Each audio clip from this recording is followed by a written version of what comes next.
On The Chris Smith Show, this is All Things Automotive with Sydney City Lexus and Sydney City Toyota Managing Director John Roca. Yes, he's a dealer principal, but we don't just talk about Lexuses and Toyotas, although if you want to talk about them, you can. We talk about the whole gamut of automotive devices. Well, are they devices, John? Do you call them devices? No, automotive things. Devices, vehicles, weapons. Weapons for some people, weapons, yes. How are you, by the way? Very well, Chris. Now, we've brought this up before, and I think it's worth doing again because people are trying to find ways that they can purchase motor vehicles at the moment and get some value for money. Yes. Now, guaranteed future value when it comes to car financing is such a popular methodology for reselling or selling back, handing back your new car. Yes, it provides you with basically security, knowing that at the end of the term,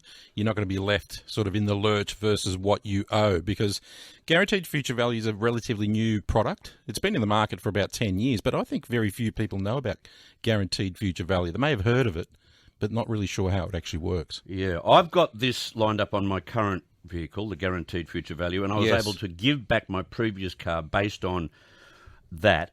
Just explain to our listeners exactly how it works. And if you've got a question about this and you're thinking or you've been offered this kind of deal and you're not quite sure whether it's value for money, give us a call on 131873. Yeah, and I'll point out that at the moment, the current market is probably the best time that I would say to look at this particular product, and I'll explain that in a minute. If I was buying a car, this is the way I'd do it.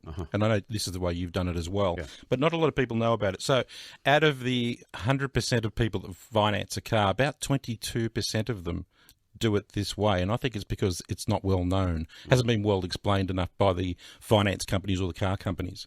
So let me give you a comparison. So a normal finance contract or a lease has what they call a balloon payment. So let's say you take a $50,000 loan over 4 years. At the end of it, your very last payment is normally about 40% of the value of that car. Okay.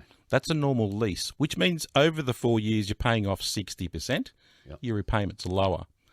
But what we find, Chris, is that a lot of people are then bringing the car back when they owe the 40%, and the car is worth less than what you owe. Right.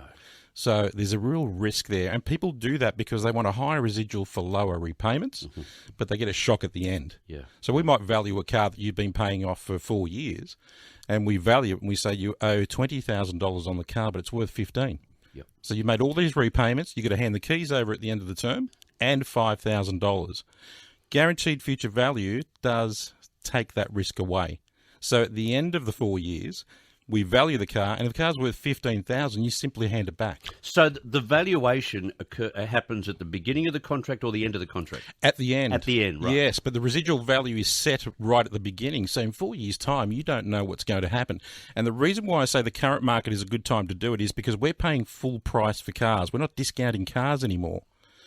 Now, when the market shifts, and it will, when supply eases, which it will, I think financiers or people that are financing a car are at a bigger risk today and will be in 4 years' time than they've ever been. Right. So this is the best time to do this. Pick it up and make it work. You want to protect and insure yourself against that. Right. So it gives you three options, guaranteed future value, right? Correct. So, so these are the options. It is very, very flexible. At the end of the term, let's say you owe the $20,000 and the car is worth $15,000. You just simply hand it back to the finance company and say that's your problem. Right. Assuming that you've kept the mileage that you agreed to do at the beginning of the contract, which is normally 20,000 kilometres a year. Yeah, this is important. People need to be aware of this. You've got to be able to drive under a particular ceiling of kilometres. Correct. And you set that at the beginning, and if you know you won't do more than 20,000 kilometres a year, you're well and safe. But if you're going to do over, there is a penalty for each kilometre that you do. So you've got to watch out for that. And that could be anything from 35 cents a kilometre up to $1.75 a kilometre, depending on the manufacturer or the finance company. Yeah.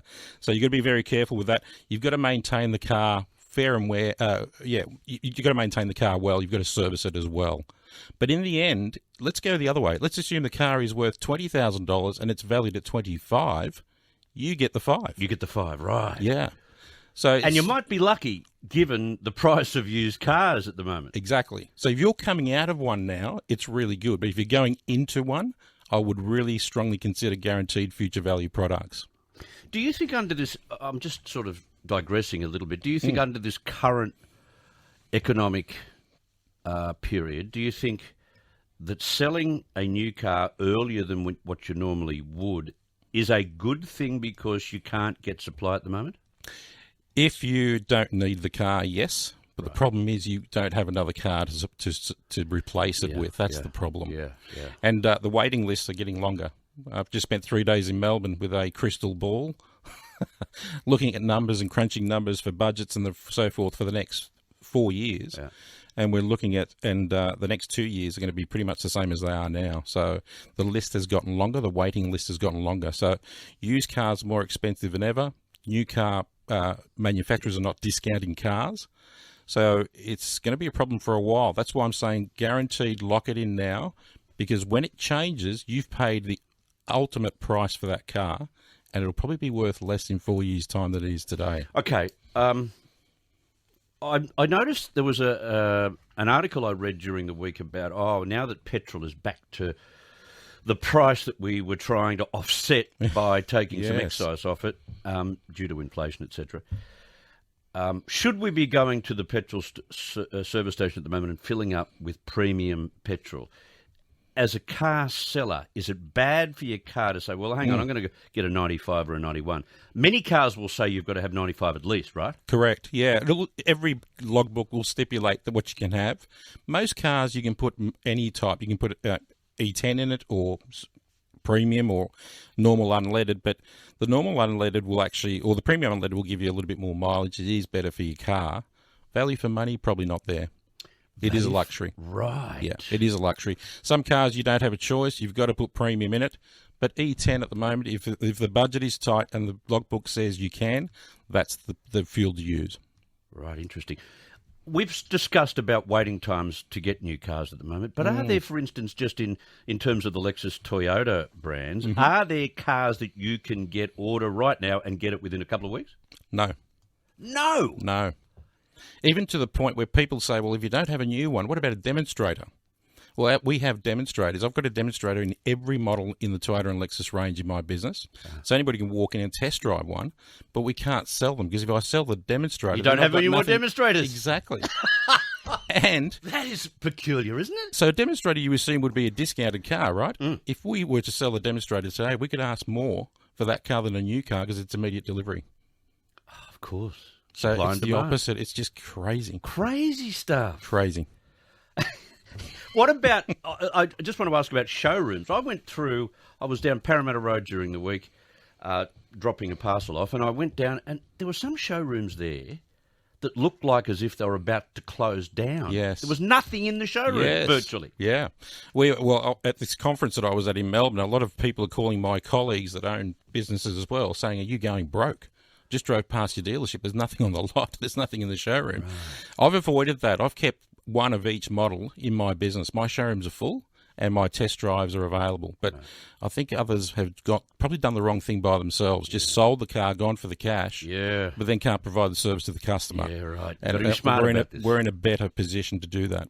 Good stuff. Yeah. Great to speak with you. Thank you very much for coming in, mate. And Pleasure, have a great Chris. weekend. Thank you. Have a great weekend. John Roca. There you go. The dealer principal of Sydney City Lexus, Sydney City Toyota, and now Sydney City Toyota Glebe. I've also got a